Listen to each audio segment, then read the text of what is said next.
Hey friends, I'm Stacey and this is Gorgeously Aging, and today we're going to be talking about these hair extensions that I have in. So I have always had pretty long hair, but a couple months back I cut it about shoulder length and I've been missing my long full hair.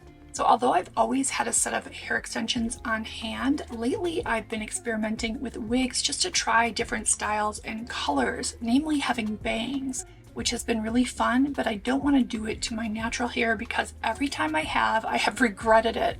So I love the confidence I feel wearing hair extensions, especially a really nicely customized set.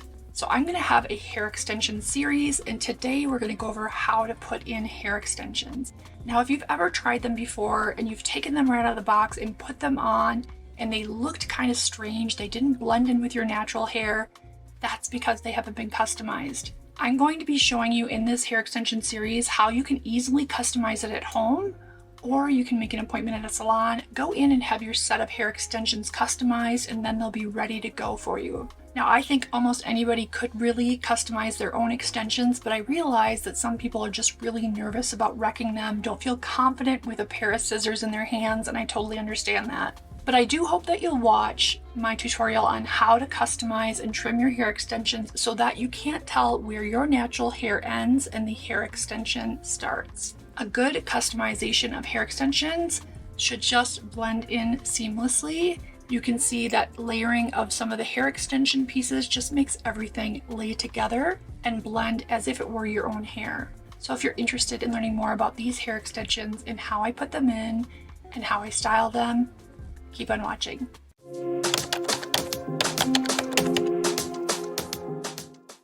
So we're going to go over all the details on how I got my hair from shoulder length to long in just less than 3 minutes.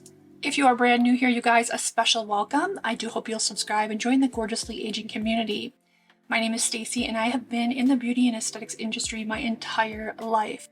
I went full-time on YouTube about 3 years ago, but prior to that, I always owned salons and spas. I took a special interest in facial rejuvenation, and if you're looking for those videos, you can find them at gorgeouslyaging.com and rumble.com. Just search Gorgeously Aging. There is a lot of advanced facial rejuvenation content there, so you can learn to save thousands of dollars safely doing your own facial rejuvenation at home. So let's get into putting in these hair extensions and styling it. So I'm going to talk you through my process that goes super quick. I'm going to start by parting a small section at the nape of my neck. And in this section, we are going to put a 3-clip weft. So this weft has 3 clips on it, and we are just going to open up those clips and securely place them in that parting. The way I do this is I like to wiggle the clips up and down a little bit to make sure they get a good amount of hair into the clip, and then you just press them against your head to secure them close to the head. Now, these extensions are from Irresistible Me. These are the less expensive variety. I usually like the invisible extensions, or some brands call them seamless, but this one is the regular. It is more affordable and is still a beautiful extension. These are human hair, so they can be curled, which I think is important because you can blend them into your natural hair with curling. Now you can see that I only wanted a slight bend. I didn't want a curly style. The slight bend look is a little bit more modern, but there was a time when I wear hair extensions and use a wand and really get it curly and full. So there is a lot of ways you can style your extensions, pretty much like you would your natural hair, just being more gentle. You definitely don't want to tug on the extension hair. You want to be gentle when you're curling it. So after the 3 clipped, we're going to move up and just take fingers to make a parting just a couple inches up from that first part. Now there is a 4-clip weft that's a little heavier and a little bigger with these regular extensions. In some ways it's super nice because it gives you some density where you really want it. And in other ways, it's a little heavier than using the seamless extensions. The advantage of the regular is that they're less expensive.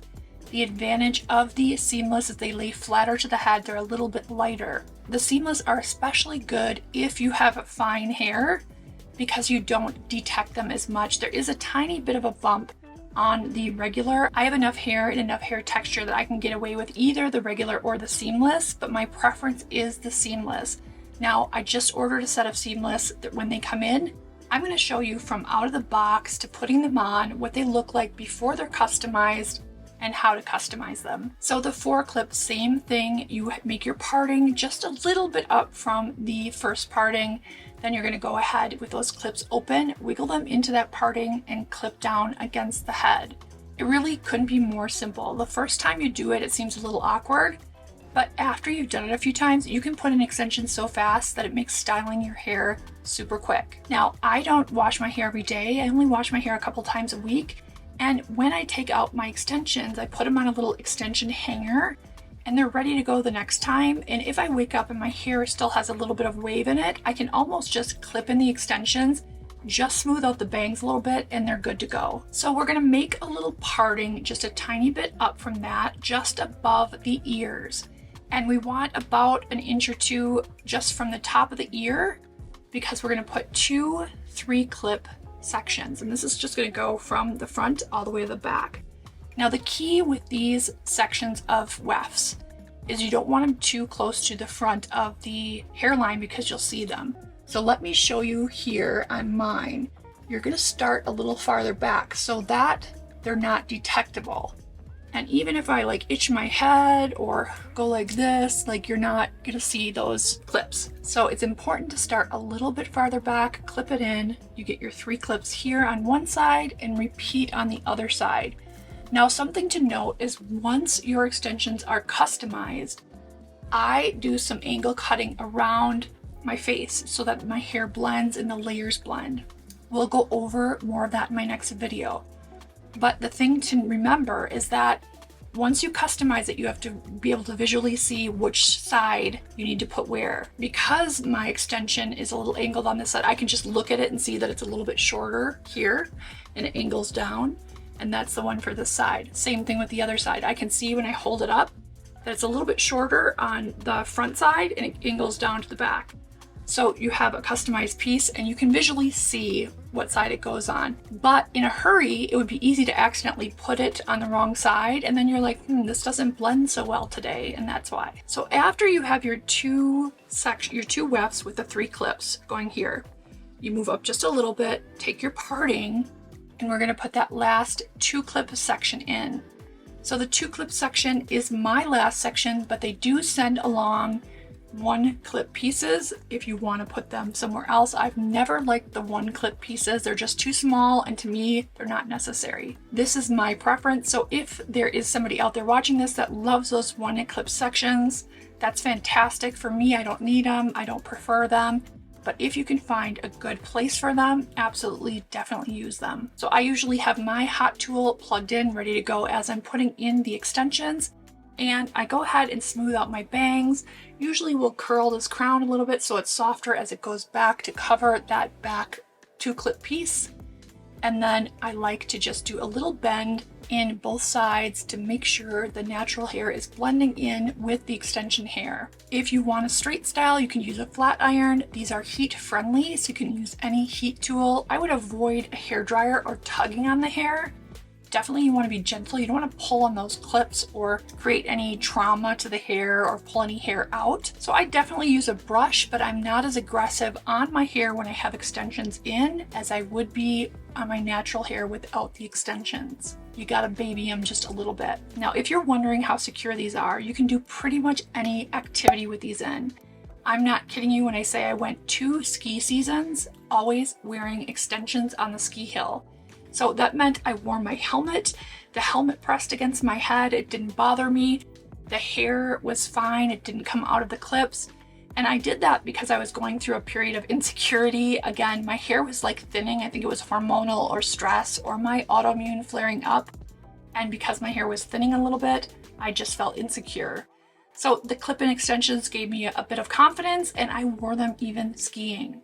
So after a couple of years of doing that, I gave my hair a break and I didn't wear extensions for 6-9 months and just let my hair kind of breathe a little bit. I felt like once my autoimmune issue kind of subsided or the flare-up subsided, my hair got a little bit thicker. So definitely wearing extensions every day can become an issue in terms of like traction hair loss if pulling on your hair every single day. And I never wore them every day. So I would always give my hair a break. I know some people wear them every day and that's great, but I will say that the clip-in hair extensions are far less damaging than like the tape in or glue in or sew in as far as hair damage and potential hair loss. So keep in mind, anything that you clip into your hair or glue into your hair or sew into your hair is going to create some damage to the hair if it's done every day, or over time.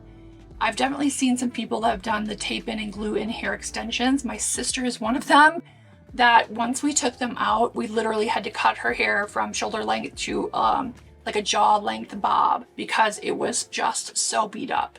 So I prefer the clip-ins because then if I want to just wear them on the weekends, I can, and I don't wear them every day. And in between, I make sure to massage my scalp and really treat my hair well. I hope you guys like this video, and I'm super excited to show you how to customize hair extensions, because once you learn how to do that, it kind of opens up a whole new world. I can't tell you how many people have told me that they've tried extensions and they look terrible. They can look terrible right out of the box, depending on your length of hair, the density of the hair extension. Most of the time they will need a little bit of customization to make them look really nice. Now, I got these to a point that yesterday when I was on a little girls shopping trip with my daughter, I asked her if my extensions looked okay, and she said, "What extensions?"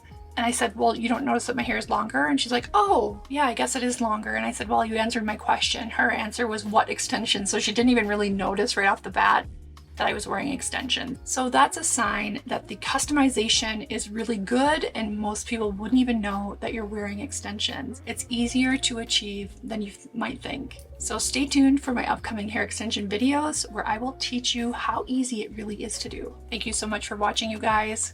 I will see you in my next video. Be good to yourselves and to others.